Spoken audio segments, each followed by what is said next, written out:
Leslie, original Centurion, as we said now, mother of 3, also practising netball. It's been a few years since your first cap, 1994 to be exact. How's netball changed since then?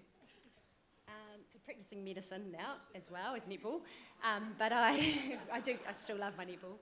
Netball has, fundamentally it's the same. There's still the wonderful people, all the amazing volunteers, the great supporters, I think the passionate players. And then on the other side, when you look at the Fast Five, I think that was just one of the exciting experiences I've seen on TV for a long time. And I think that's taking netball to another level. But then I also really enjoy the test matches, and that's the strong, fast players. And tonight, I think one of the things that's fundamentally changed, I actually feel really short. So that's a nice thing. Good to see some changes in height as well, but I think that's probably one of the things. I think people are stronger, taller, the game is faster, and potentially more load as well. Anything you miss? Anything you miss at all, Les? Oh, I miss? Yeah. Oh, the people. I love my friends, which I still keep in touch with, but it's not the same as playing in the team. I miss the pressure of test matches. I actually miss training, like I love the training. I can attest to that. She was the trainer. Laura Langman, she followed close behind. And I just love the game. I miss the getting the intercepts, the racing down court, Irene scoring goals. But it's still nice to be involved on another level, and I think I've been really fortunate to have had that opportunity. Well, it's so nice to see. Isn't she looking stunning, everybody? So Irene, well, Irene's got used to the stage because you've just been in Australia for the Fast Five with 3 Australian Centurions on the stage. Tell us, what were you doing? Well, I got invited to the Centurions show, which is actually the funniest thing I've ever seen. I laughed out loud during the show because it was really funny. You never thought that Australians could be funny. They were funny, actually. Yeah, it was really nice to be invited and to see how they do things. And I just said to Kerry earlier that they went through the same things we did. It is like just in a different country. You know, honestly, no. In 2003, I'll just tell you a quick story. I know I'm taking up time. In 2003, our Dr. Jude, she passed a sack of potatoes, 20 kgs potatoes around, and everyone had to feel how heavy 20 kgs were. And then she told us we're 20 kgs too fat. Really? Honestly? Really? There we go. So, that's our stories. We actually carried a sack of potatoes. The Australians did these skin folds, and they were mortified that they were too fat. So they cut out alcohol and chocolate. What did we cut out? Chocolate. Because we don't drink.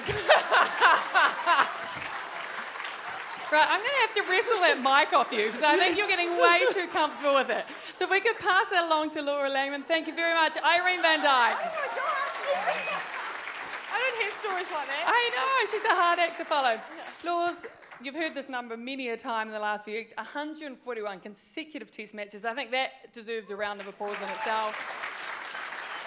But after that many test matches, do you still feel nervous? What are the nerves like?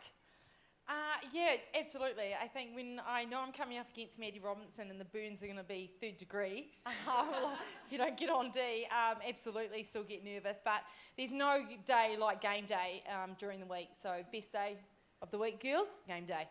Right, we'll hand over now to the Glamazon here, looking very swish, Maria. Hello, everybody. Now, easy question for you. What does it feel like to play 100 test caps for your country?